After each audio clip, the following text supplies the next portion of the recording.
Welcome to another episode of the Work Hard, Play Hard podcast. My name is Rob Murgatroyd, and each week on the podcast, I interview the best minds on the planet in all the areas of your life, from mindset to fitness to spirituality and, of course, business. Look, we believe you deserve success in all areas of your life and not only business. But before we get into today's show, you may want to join us on our next Work Hard, Play Hard experiences. This year, we'll be going to Mykonos and Marrakesh. The goal of these experiences are to get you out of your day-to-day and to put you into experiences that will ignite your soul. So go to workhardplayhardmastermind.com, fill out an application so we can jump on a discovery call to see if we are a good fit for each other. And remember, excuses are over. It's time to live. We really like to see less traveled places, and that's, for example, in New Zealand again. We could really do that because we had a year and an own van, and you can drive everywhere you want. And that way you can see other stuff that other people don't see. So it's really slow travel is for us really one way to really experience more of a country. If you go in the Netherlands to Amsterdam, visit another city as well, because if we go to Amsterdam, we feel like tourists ourselves. And I think if you take your time more in a certain place, you already have a much deeper travel experience because you are more into the culture of the country. What's up, everybody? Welcome to another episode of the Work Hard, Play Hard show. Today, we have the one and only Flip Flop Wanderers in the house. So their names are Manon and Bram. They are from the Netherlands, and I am obsessed with these two because they have spent the last 3 years non-stop traveling around the world. Was it easy? No, it wasn't easy. Was it fun? Yes, it was fun. Were there stories? Lots of stories, lots of inspiration. I mean, they have been to Cambodia, Indonesia, Myanmar, Singapore, Thailand, Greece, Hungary, Italy, Mexico, UAE, Australia, New Zealand. I mean, it doesn't stop. And what we did was it's a short interview. It's about a half hour.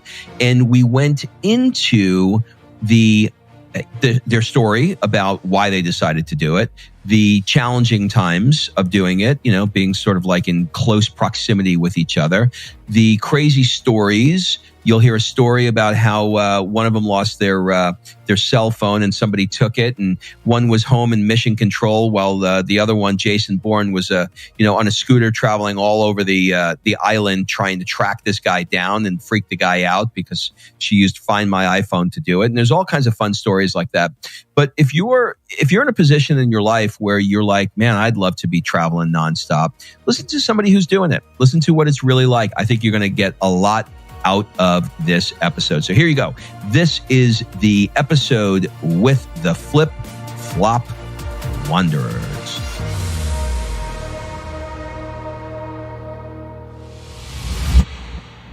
Well, the Flip Flop Wanderers are in the house. Hi, guys. Hi. Hey. Hello. So I have to ask you first, before we get into Flip Flop Wanderers and everything that is what you guys are all about, how do you say your beautiful Dutch names? I am Manon. And I am Bram. Okay, so we're going to have to do a little bit of practice here. So you can say Manon or Bram, but that's the English version. Well, that actually helped me because if I say Manon, then I can just give a little accent and go Manon. Yeah, and that's more French, but yeah. Oh. So it's Manon and Bram. Yeah. Yes. All That's right. Well, listen. We have a lot in common in our stories, which is one of the reasons why I wanted to have you guys on the show. But I think a good place to start with you would be to start with the Netherlands. And here's my question. Why does every DJ in the world come from the Netherlands? In fact, if I did my research right, you two met each other at a music festival, right? Yeah, that's right. Yeah. Yeah, well, it's a good question because I don't know. I think all the good DJs are coming from here. I don't know why they are so good over here, but yeah, we have a lot of festivals as well in the Netherlands, and yeah, that's actually where we met. So yeah. Now, are you guys back home in the Netherlands now, or are you traveling? Yeah, right now we are in the Netherlands just for a few months. We have been traveling for 3 years nonstop, and now we are back for a while to work again for a bit, and yeah. So all right, so we're gonna start at the beginning here. Can you take me back to the conversation that you both had in the Netherlands about making the decision to leave the Netherlands and travel the world for 3 years? Walk me through how that happened. Well, it's actually longer ago than 3 years, but yeah. Okay. Well, We've been together for almost 10 we years. have been together for almost 10 years already, and well, it was actually already half a year after we met each other. I got the opportunity to go to Curaçao, the Dutch Caribbean, for an internship, and that's already when we started talking to each other. Like, oh, we want to travel together, maybe. And Bram wanted to go to Australia as well for his internship. So we were both already like, oh, we want to travel. Yeah. And yeah, he was finished with his study, and then he came to visit me in the Caribbean. And after that, we actually already started traveling together. Yeah, I stayed till the end of the internship, and we went for 6 weeks to the US to travel on the West Coast. Yes, and after that, it was like we came back home, and I needed to finish my study. We worked a bit, and then it was like, oh, you need to go away again. Yes, we wanted more. Yeah, you wanted more. So this bug was deep inside of you guys. So you created. Let's sort of like pick it up from the beginning. You guys started this travel idea, and you had a joint Instagram account for your family, and you wanted it so that they can keep up with you, and so they know what the kids are doing, etc. Then before you knew it, you started having this giant following on the account. Did you have any idea that this whole flip-flop thing was going to be a big hit? No, we had no idea. Not at all. No, we Like at one point we started to grow a bit, and we were looking into like, oh, I see some people are making money of it. Maybe someday we can have 10,000 followers. Yeah, and I am always already into photography, so I really enjoyed sharing photos with the world because I like it when other people see them. So I don't have them myself, and it was actually. Especially when we were in New Zealand, people really loved our lifestyle over there. We lived in a small van, and they really loved seeing how we did that. And that was, I think, the point that we suddenly got a lot of followers during that time. Okay, so where was the first trip that you guys did? Take me back, right when you're like, okay, we're going to do this. Take me to the first one. Was it Australia? Well, the first trip actually together was the US. On the West Coast. We told with the internship, and that was our first trip. Then we went traveling for 1.5 years, but that was before we heard of Instagram at all. So that was 2013. Yeah, and that was Australia. So that was really, a year in Australia in a van, traveling around and working as well. Yes. Okay, what was the longest stretch that you guys did before coming back to the Netherlands? The last time. Yeah, it was 2.5 years. It was now 2.5 years. Yeah, almost 3 years that we were away without coming back to the Netherlands. So that was really long. Yeah. Okay. Now, this is really interesting to me. And one of the reasons why I wanted to have you on the show is for, a multitude of reasons. The show is called Work Hard, Play Hard. And there's a lot of people that, they work really, really hard, but they're not playing. Or sometimes people are playing really hard, but they're not working. And, having that balance between the two, is never so easy to do. And so, I tried to put my philosophy to the test this year myself, and I just did 4 months of nonstop traveling through Europe. We did Mykonos and Montenegro and Dubrovnik and really then Florence. Nice. Yeah, we did Florence for the last 2 months. Okay. And it was incredible. And there came a point for me after about 3 weeks, I would say, where I no longer felt, let's say, like I was traveling, and I felt like this was my new normal. And this, like I live in Italy now, you know what I mean? Or I live in Greece now, or whatever. Was that something like that for you guys, after a period of time where it no longer really felt like you were traveling, but it felt more like you were just living in a different place? Or maybe you can talk to me about that. Yeah, there's been always like that, especially in Australia and New Zealand, because we were there for such a long time and we also worked over there. And then it really feels like you're living there more or less. In Australia, we also had an apartment, so that was really more like we moved there. But in New Zealand as well, even though we were living in a small van, it was still, not really like we are on holiday, but like, we are. It never felt like holiday, but no. A bit like traveling and holiday. In my eyes, it's a bit different. Yeah. Like relaxing on the beach, or seeing a different culture and a country. That's something different. Yeah, and during our travels, we are more slow travelers. So a lot of people do like, they want to see it as much as possible in a short amount of time. But we really take our time always. So then it feels more like you're living there as well than like traveling through.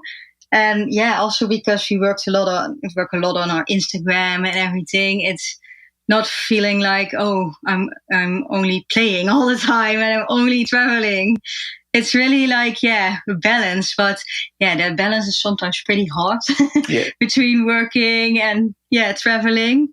Because like you said, you were in Europe as well this year, and we were in this summer in Europe as well. And so much to see in Europe and so much to do. So then it gets really hard to also work at the same time. And it's really, you need to find a balance between that. But we're trying that. So were you guys staying in Airbnbs, hotels, or was it always just in the van?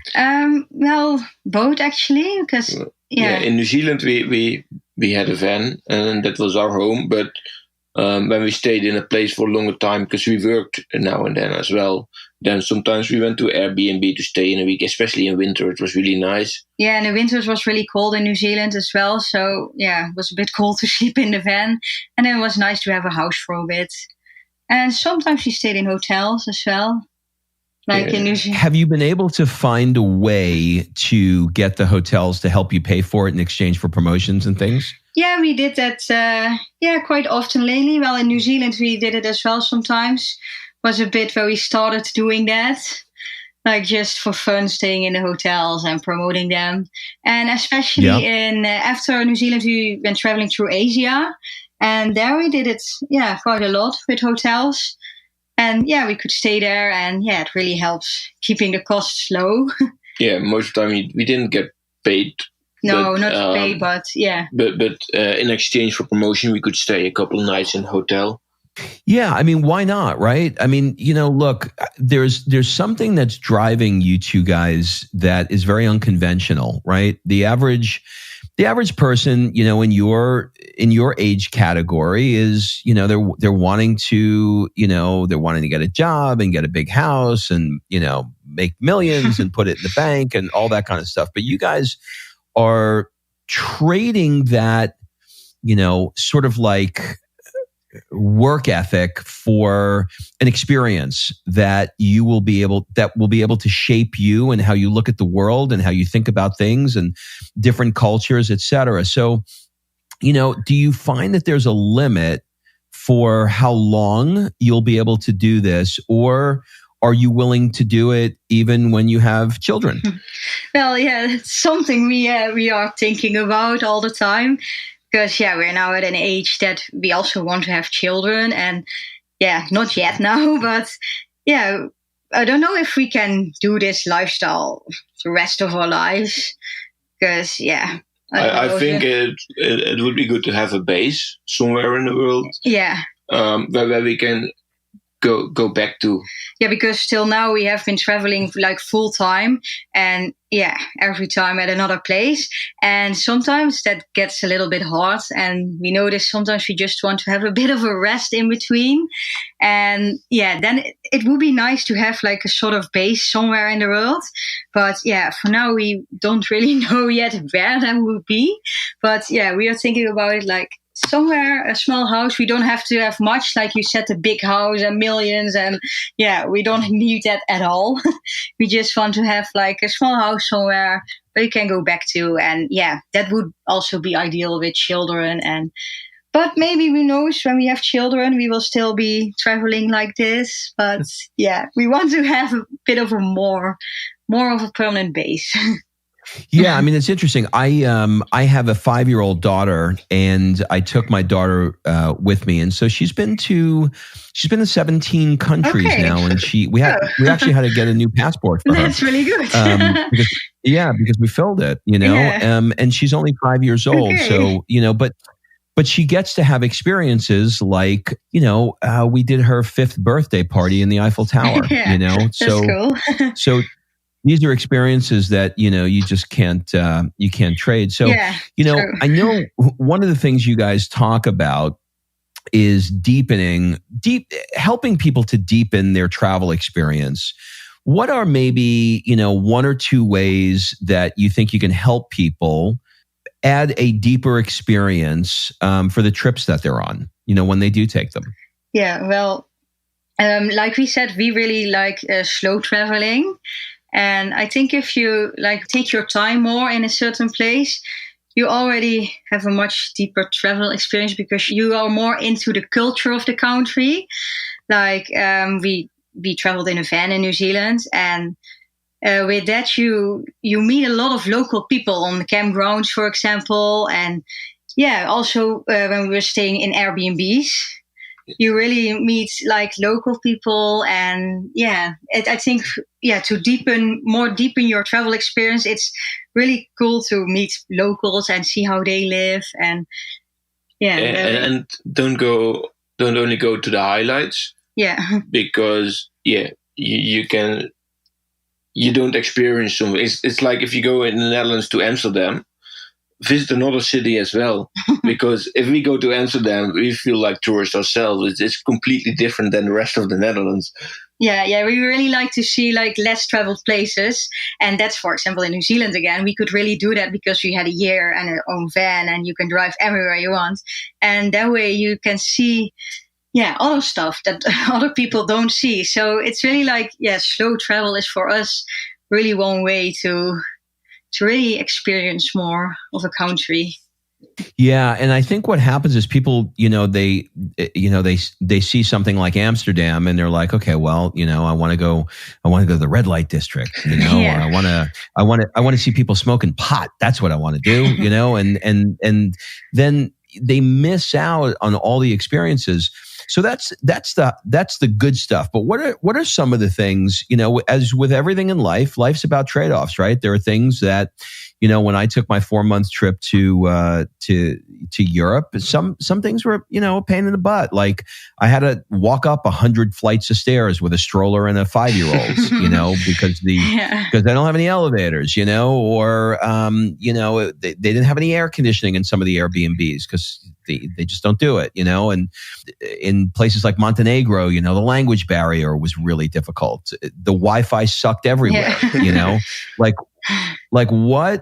what are some of the things for you that, come up where, yes, everything is amazing with travel, but some of these things are just really annoying? What comes into that category for you? Well, we experienced a lot of those annoying things as well. Like also in Asia, in New Zealand and Australia, it was still, we had our own van and a bit of luxury. And in Asia, it was just hopping around everywhere with our backpacks. And that's sometimes just annoying. You have to pack every day again. Yeah, and the packing stuff. Unpacking. And then you think, oh, it's so nice to have a home for a while, to leave my stuff somewhere. And that's a bit, I think, for me, the only thing that that makes me tired a bit. But that was annoying with backpacking. And the internet isn't always great everywhere, though, because that's what we notice now. We are back in the Netherlands. It's so good over here, the internet, and we have unlimited Wi-Fi everywhere. And that's a big difference. With working, it's sometimes hard, like in Asia and New Zealand as well, to work online. But the language barriers, we're fine with it. It's part of the experience, I think. Yeah, it's not really, you can get away almost everywhere with English, I think. But in Vietnam, it was the hardest. And there, a lot of the locals, they always come with Google Translate and you talk to the app and then they say, oh, that's what you mean. So that was the biggest language difficulty we had during our travels. Yeah, especially in Vietnam, the people, it was sometimes hard to communicate. But Well, we forget that, right? Like, I don't know, maybe 5 years ago, Wi-Fi really was not everywhere. No. Now it is everywhere. I mean, it isn't great, but it now is everywhere. And I used the Google Translate too. And for people that are listening that don't really understand what that is, like you're literally opening an app, you're talking into the app, and it's speaking to the other person in their language in real time. Yeah, it's such a good invention because we noticed that in Vietnam, I mean, it's really incredible. Like, I don't know about you, but my Vietnamese is not too good. No, ours either. So I know you guys call your brand the Flip-Flop Wanderers because I'm assuming that you guys are mostly interested in warm weather. Yes. Do you ever go cold or is it only warm? No, mostly we go to only warm places. We prefer warm places. Yeah, we are now in the Netherlands, but And it's cold here. Yeah, wasn't really our choice to be here now during winter. But and in New Zealand we were there in winter as well. So sometimes we can't really avoid it. But we must say, the winter in New Zealand, it was one of the best winters we had, I think. If I had to spend winter somewhere, let it be New Zealand because it's still so beautiful over there. Yeah. But New Zealand's incredible. New Zealand is like one of the places where it looks like you landed in heaven. I mean, it's crazy beautiful. The scenery is beautiful. Yeah, it's just so beautiful. What's the most romantic place that you've ever been to? Now maybe Santorini. It's really cliche. Yeah. But it's cliche for a reason. The Greek islands, we were there in September this year. Yeah, those islands, I think. Incredibly beautiful. Because such beautiful views those islands. I do a month every year in Mykonos. Oh yeah. Yeah. We it was our first time that we've been to Greece and we really loved it. So it's a great place. What would you say is the most exciting place that you've ever been to? That must be New Zealand, I think. New Zealand as well, I think. But also the US. Okay. I think the first time that was a real first trip together in the US on the West Coast, we were still only 21, 22, driving in a big camper van together. And in the US, they say it's a small camper van. But for us, it was big already. It was really big. And we were still so young and traveling all around the country, seeing these amazing landscapes. Those national parks, you don't see them anywhere else in the world. No, they're absolutely incredible. I'm here right now doing this podcast from my home in Los Angeles. So you guys can come visit and crash anytime you want. Yeah, we will definitely be back sometime there. Because it's really nice. What would you say was the place that you went to that had the best food of anywhere? Here in Europe, at least. Italy or Greece. Sure. I think. Yeah. Italy or Greece, right? Just the food is just insane. Just perfect. How do you guys create space from each other? As human beings in a relationship, being on the road, that's got to be, I know for my wife and I, we have a great relationship, but there are times where, we just had to figure out how to give each other the time and the space because you're in very closed quarters for a very long period of time. And sometimes you just need to think, you know what I mean? Have you experienced any of that, or how do you guys navigate the relationship part of it? Yeah, we definitely need some space sometimes because you're always together all the time. And now I have to say that it goes really well between us. To be together all the time, but sometimes we will notice from each other when we need some space, and then if you're staying in hotels, one of us might go outside for a bit, or we also just say it to each other because, and we notice if we need some space, but we just say it to each other like, oh, I want to be alone now for a while, and it doesn't have to be that much, but. Yeah, indeed, go outside for a while. Or when we had the camper van, one of us stayed inside the van. Or if it was cold, went to the camp kitchen or something, just for a while to be away from each other. It's good. I mean, sometimes in relationship, people don't want to ask for what they need. So, being able to ask that question actually allows you, when you're together, to be even closer and even better because you had the space. So I love that. So we're going to play a little bit of, we're going to play a little game now. I'm going to mention the name of a country or a city, and I want you to tell me first thing that comes to mind. So we'll split it up. We'll start with Manon, and then we'll go to Bram. All right. So Manon will be first. Cambodia. Temples. Lots of temples. Bram, Indonesia. Nice beaches. Manon, Myanmar. Temples again. Bram, Singapore. Food. Manon, Thailand. Islands and beaches. Bram, Vietnam. Not so nice people, but that's my experience. Interesting. We'll have to come back to that. Manon, Greece. Blue waters. Bram, Hungary. Second home. Oh, second home. That's interesting. Manon, Italy. Pizza. Bram, Mexico. Sombreros. Sombreros. I love that.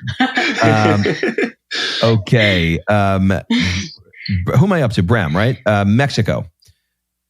Oh, just did. Sombreros. Oh, you just did. I'm sorry, Manon. Manon, USA. Road trips. Road trips. Okay. Bram, United Arab Emirates. Dubai. Manon, Australia. Kangaroos and beaches. Bram, New Zealand. Nature. All right. Incredible nature. All right. Well, we covered definitely a lot of this. I want to ask you about losing your iPhone in Bali. Tell me about that. What happened there? Well, that's a funny story. We were on Nusa Lembongan, close to Bali, on an island. Yeah. And we were at we rented a scooter, a motorbike. Yeah, we rented a motorbike, and we were just driving around the island, and we were watching it. What's it called? Devil's Tears, I think. Devil's Tears, something like really big waves and really nice view. And I had a bit of a loose pants on, and I thought I put my phone in my pocket. But we went to the next place, and we were at a beach club, and I was there. I was like, "Oh, where's my phone?" And all of a sudden, I realized I didn't have my phone anymore. So I think I dropped it where we parked the scooter before. Yeah. So Bram drove immediately back to that place, and the phone wasn't there anymore. Of course, couldn't find it. We thought, I don't know, it's someone must have taken it or something.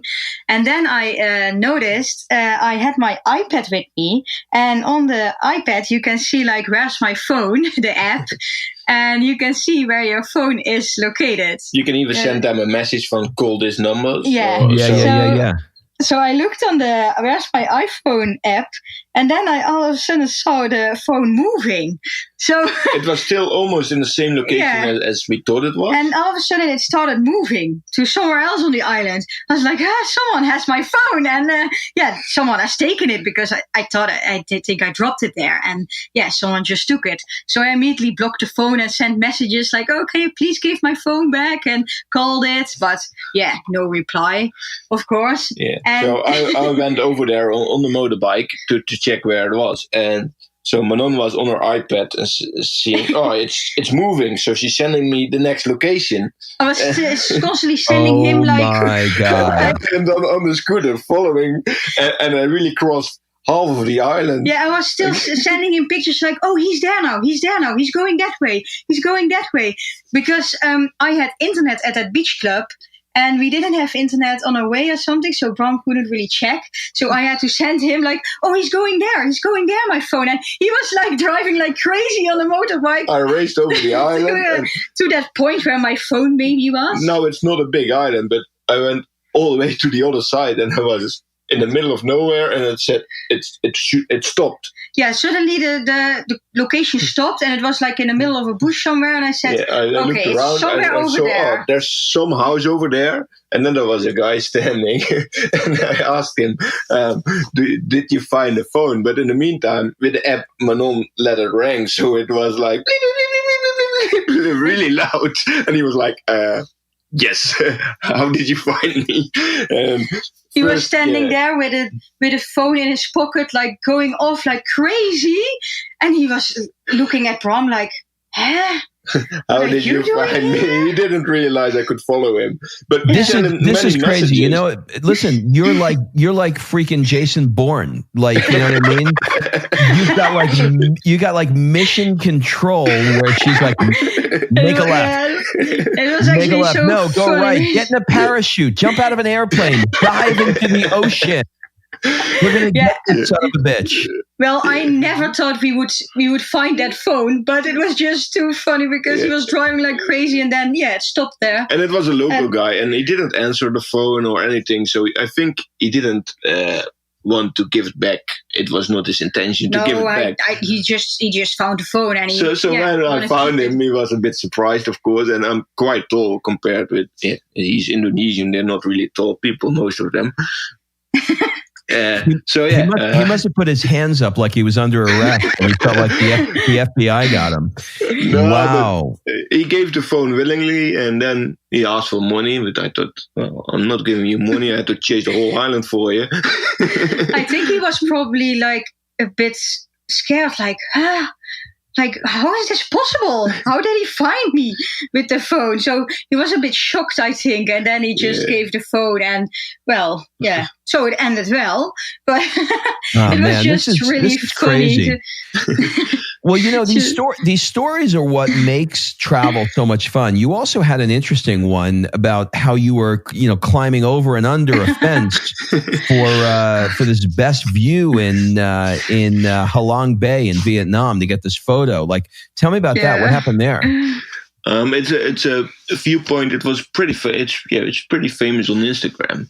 Yeah, and we saw it, and the view is amazing up there. We thought, we need to go there, and we didn't know it was blocked or anything. Or we just thought, that's a great view. We especially booked a night there in Halong City to go there. You had to go to someone's garden, or property, but that was you could pay them and they opened the gate for you. That's how it was. Yeah, for we a long noticed. time. We noticed beforehand, like on blogs, that it was actually a bit blocked off, and we were like, we'll see. We'll just go there and we'll see. And I saw on a blog somewhere, you have to go here. It's like a whole block of houses, and then you have to go through some sort of small stairs between some houses, and then you can go up the hill. So we just went there in the morning, like, okay, we'll see. And we found like the entrance we needed to go, but it looked so weird. Like, should we go in here? It was like in someone else's house. Yeah. But there was like a sort of sign or something that it was where the mountain was, but it was actually closed off. But we heard from some people that you could like pay a lady somewhere, and then she would open the gate, and then you could go up. So we just checked there. We walked there, And that was the easy part. But there's a second gate because it was closed because of some fire before or something, or it wasn't safe apparently. But we didn't agree, and we want to see it. So there was a second fence, and it was really high, and I climbed over it. There was some jeans over barbed wire, so it was there already, so you could climb over. Manon is a bit afraid of heights, so she had to go through a really small hole on the rocks. And it because it was pretty scary actually to climb over the fence, and I'm pretty small, so I could just push myself through some really small opening.